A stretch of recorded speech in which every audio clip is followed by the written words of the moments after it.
What's up, troops? It's me, the Tactical Brit, and today we have some interesting new news regarding Battlefield 1 and its future upcoming DLCs. And this is pretty huge, actually, and I'm sure you guys are going to be interested in this.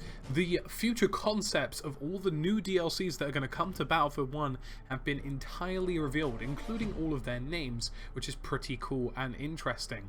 So up first and foremost, we have They Shall Not Pass, which we're all fully aware of, but then we have the next DLC, Pass They Will Not Pass, Shall Not Pass even, and that is In the Name of the Tsar. Now, for those of you who don't know what that means, the Tsar is the leader of Russia. He is like the equivalent of a king of the country if you're, if you live in places that do have monarchy, and Tsarism is something which was reigned over Russia for centuries up until this point. In World War I, things get really interesting for Russia. Towards the end of it, their economy is in pieces. They have no idea what's going on. People are starving, people are dying, and it eventually leads to the complete overhaul of the Tsars, who end up being the last Tsars. I believe it was Nicholas II, the last ever Tsar of Russia, as the people finally rebel and the new Bolshevik communist government overtakes. So this is a hugely interesting historical period. This is a time where Russia goes through its biggest ever social mobilization of people it's ever seen, including hundreds of thousands of workers who rally in the streets. And it also includes some of the most brutal warfare in World War I has ever taken place. The Russian campaigns in that the German and Austro-Hungarian armies took place in were regarded as some of the most bloody battles, as well as some of the most challenging battles due to the terrains. And the concept image in the back looks really interesting.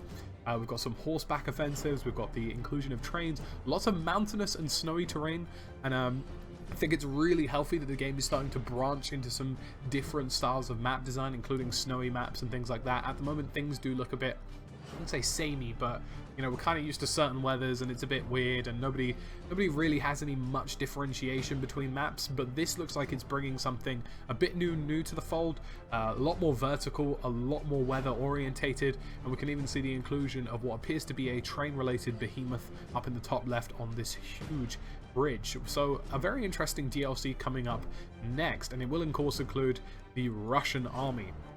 Now moving on, we have the next one, which is Turning Tides, which participates in amphibious warfare of World War I. Amphibious warfare was a brand new technology to the war. It was never really done before prior to World War I. Of course, this was the birth of modern warfare as a whole, and you start to see the first ever inclusion of amphibious tanks, things like that. Things like island forts. These are new sort of factors and concepts that start coming into hand in World War I as naval warfare starts increasing. And what really makes this interesting is the Daredevil Zabri raid and the Gallipoli offensive. These are two huge battles in World War I that are pretty infamous. Gallipoli especially was a huge battle in World War I, and definitely a DLC that we're most looking forward to. And I think it's very interesting as well to start seeing what almost appears to be a thematic inclusion. This seems to be thematic on the basis of Russia and snowy terrain and things like that, and mountains. But then we dive into this, and this appears to be more related to the current forces that we're aware of, but it seems to have the conceptual idea of lots of naval warfare. There's lots of coastline here, and this looks like the concept for a map, which is going to be mostly water orientated, much like Naval Strike in Battlefield 4. So that's a very interesting transition as well. And the final DLC concept is what appears to be Battlefield 1 Apocalypse. Now, this simply says, go over the top in the most infamous battles of World War I, conquer bitterly contested ground with brutal tools and unique weapons. And it's interesting to see what they will actually choose in the end. The Battle of Tannenberg, the Battle of Arras, the Gallipoli campaign, but the Gallipoli campaign is already in the one above, the First Battle of Monez, the Serbian campaign, the Battle of Passchendaele, the Battle of Verdun, the Battle of the Somme, the Spring Offensive, and the 100 Days Offensive are pretty much the most brutal battles in World War I. They are ranked accordingly in terms of death, so it's likely that the 100 Days Offensive is what is going to be in the Battlefield 1 Apocalypse DLC. That's just a wild speculative guess. We actually have no other information beyond that, but this was the last sort of warfare that took place in World War One. It started on the 8th of August and ended in November 1918 and lasted 100 days, but over 1.8 million people were killed within those 100 days of warfare. So I think that's most likely what Battlefield 1 Apocalypse is going to be, but we'll have to see.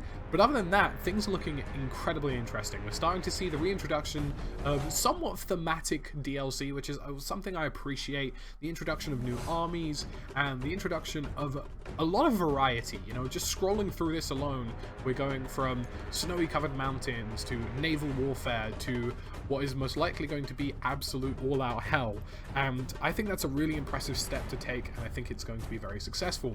Now, I'm not going to go into too much detail because, quite frankly, there isn't any point of me over-exacerbating any of what this actually is. It would all be speculative and not very useful. However, I will be doing some videos on the Gallipoli offensive and the 100 Days offensive, and of course some of the Russian campaigns in my Tales from the Battlefield series to come soon, so let me know if you're interested in that. As always guys, it's been me, the Tactical Brit, and thank you for watching.